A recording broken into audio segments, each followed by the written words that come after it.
हमारी प्रिय पत्नियां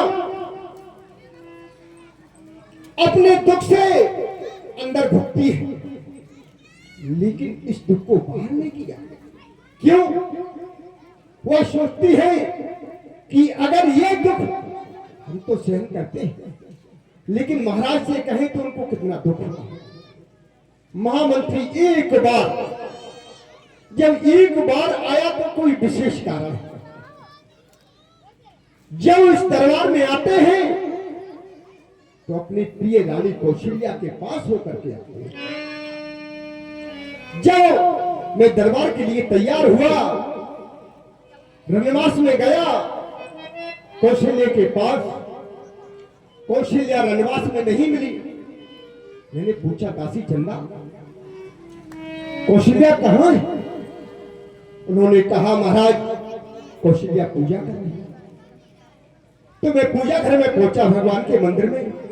वहां जाकर के देखा कौशल्या बिलक बिलक के उनके चरणों में रो रही है कि हे प्रभु, तुमने सब कुछ दे दिया, लेकिन मुझे ये खिलौना नहीं दिया।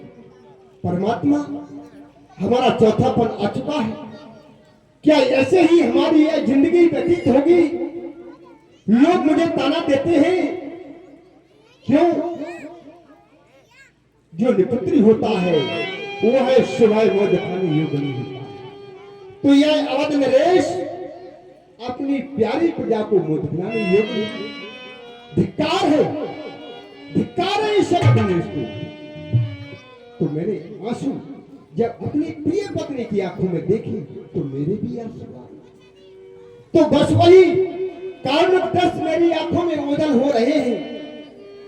तो क्यों ना इस दुख का निवारण, मैंने सुना है कि संसार में सबसे बड़ा गुरु होता है। गुरु ही उस दुख से निवारण अवश्य कर सकता है।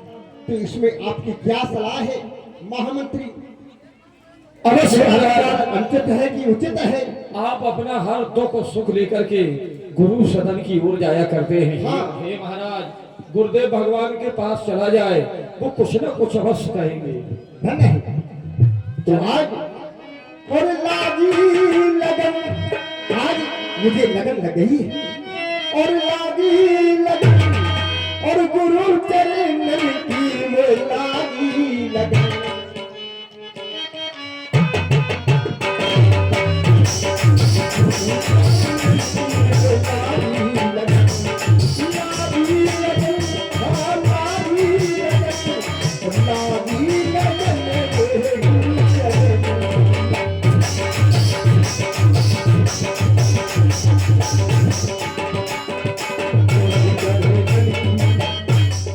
गुरु चरणन की चरण परे तलती, गुरु चरणन की चरण परे तलती, लगन मोहेला, लगन मोहेला, गुरु चरण।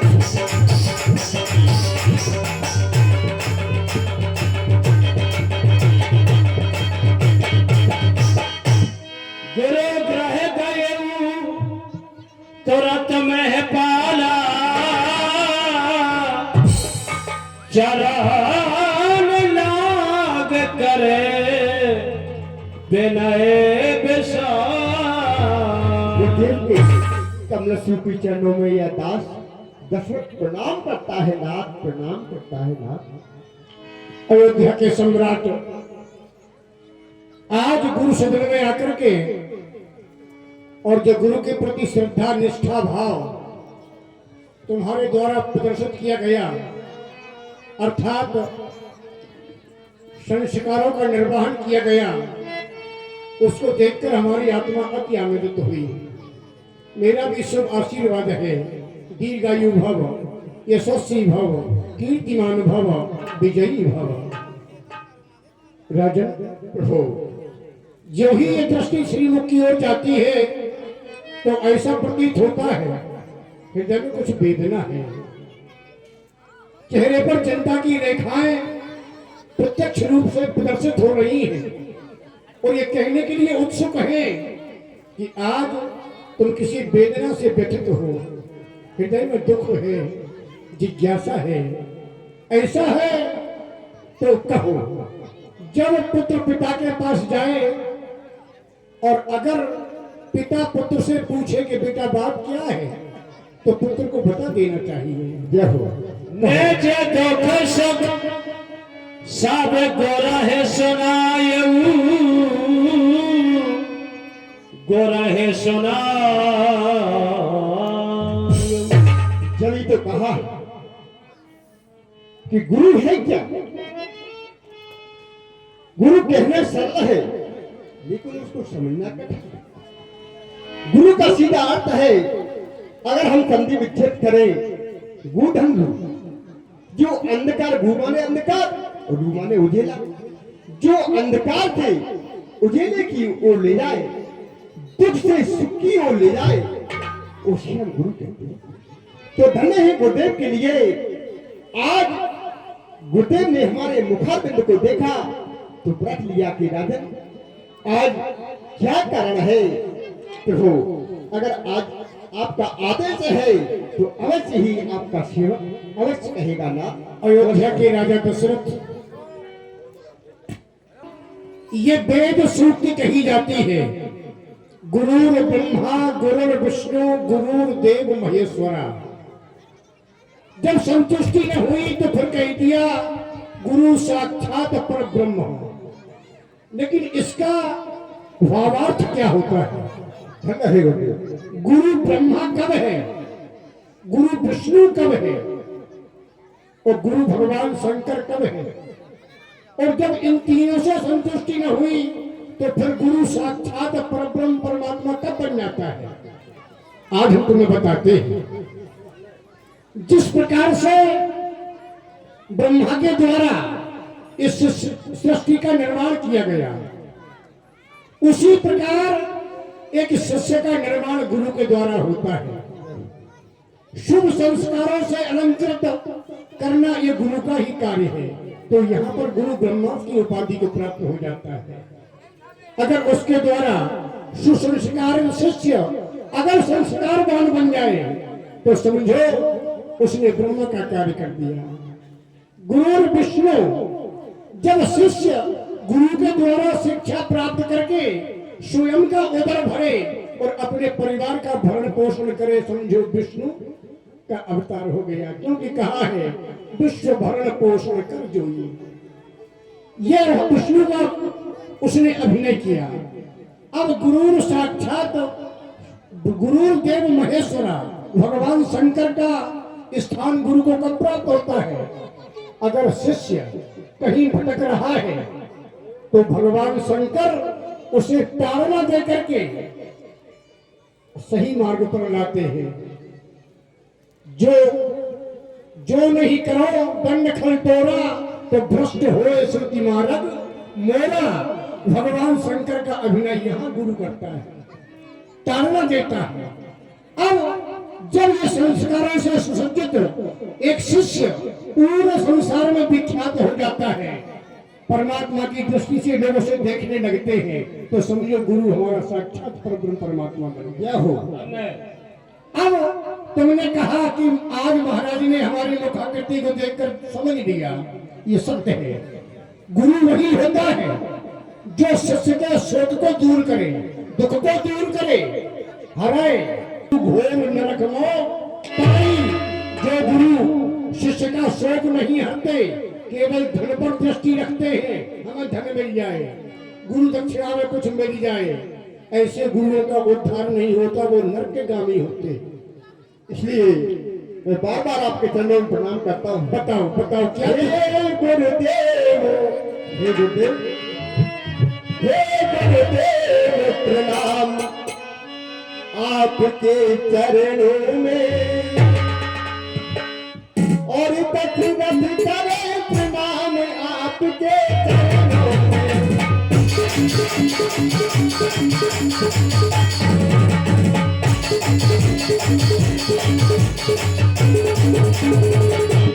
हे गुरुदेव प्रणाम आपके चरणों में, और दक्षिणत करे प्रणाम आपके चरणों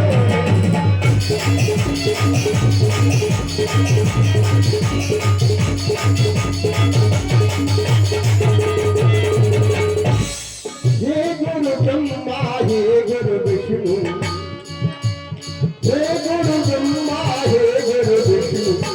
शंकर भगवान दशरथ करे प्रणाम आपके चरणों में।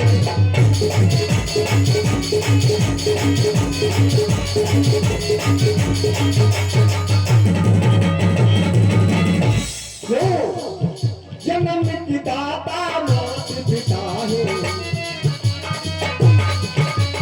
जन्म की दाता मात पिता है, आप कर्म के दाता। जन्म की दाता मात पिता है, आप कर्म के दाता।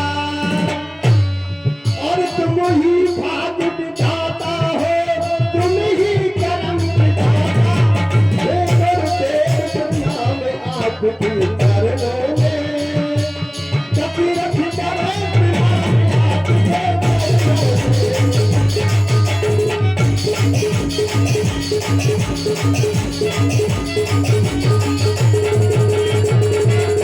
इसलिए दशरथ आपके चरणों में प्रणाम करता है। नाथ, यो आज आपने कहा है कि कुछ कहना चाहते हो तो कहो। कहो कहो राजन, क्या बात है? कहो। यस, मेरा जीवन, पूरा जीवन, मेरा पूरा जीवन और पूरा जीवन बीत गया है इस भरी जवानी से।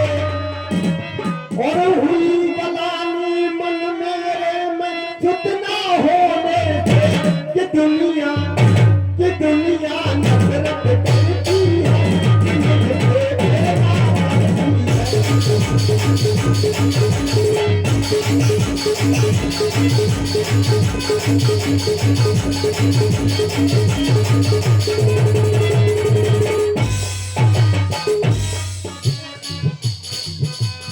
पूरा जीवन बीत गया इस भरी जवानी से। और हुई गलानी मन मेरे में जितना होने से कि दुनिया नफरत करती है कि मुझसे प्रेमा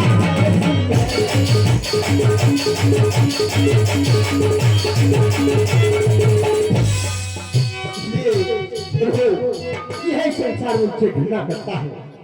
क्यों? और हुई गलानी मन मेरे जितना होने से खुद नहीं है कि शत्रुघ्न ने दे रखा राजपाट अन्ना, मगर एक संतान मिल आएगी किस काम? इसलिए गुरुदेव, इसलिए मेरी यह विनती है, क्योंकि आपके कहने से मैंने सब कुछ किया है जो आपने कहा है कि संतान प्राप्ति के लिए मनुष्य सब कुछ करता है। एक शादी नहीं, दो शादी नहीं, तीन शादियां की, फिर भी पुत्र रत्न की प्राप्ति नहीं कि कर चुका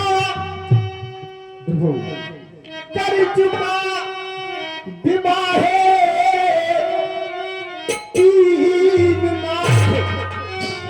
फिर फल उसका कुछ मिला नहीं।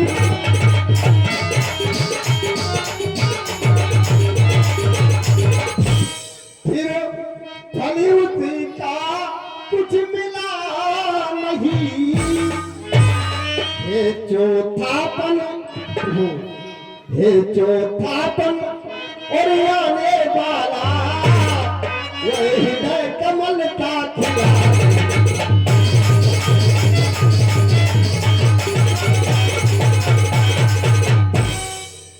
ना जाने कहता है भविष्य जो अब तक प्रभु अंधेरा है।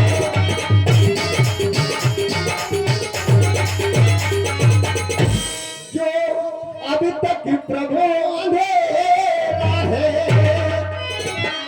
मैं निर्मल और होता जाता हूँ, एक प्रबल देखने तेरा है।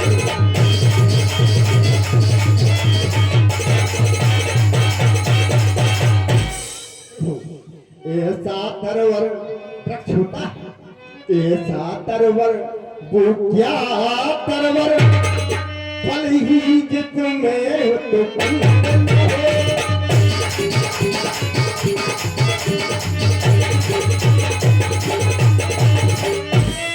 फल ही जिसमें हो तो पंग न हो, वह जल से ही क्या जल से जिसमें जल संपन्न न हो। क्यों? जिसमें जल नहीं है वह किस मतलब का तालाब, किस मतलब का सरोवर, किस मतलब की नदी, ऐसा तरवर ही क्या तरवर, फल ही जिसमें वो तो पंग न हो।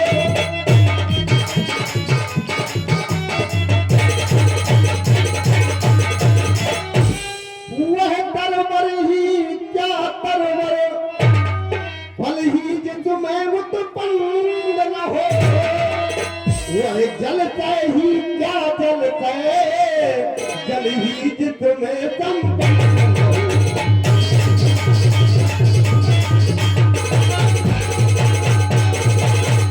इसलिए हे गुरुदेव, हे प्रभु, हे गुरुदेव, सब कुछ हो जाए लेकिन कम से कम, ज्यादा नहीं चाहिए, कम से कम एक पुत्र ही हो जिससे लग वंश चले अपना।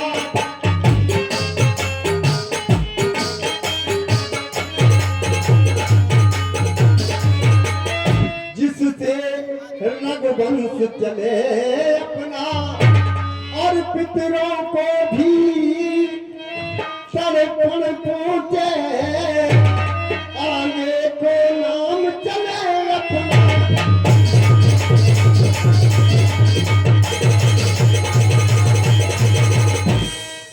ये प्रभु गुरुदेव उपाय वही हो जिससे चित्त प्रफुल्लित हो जाए।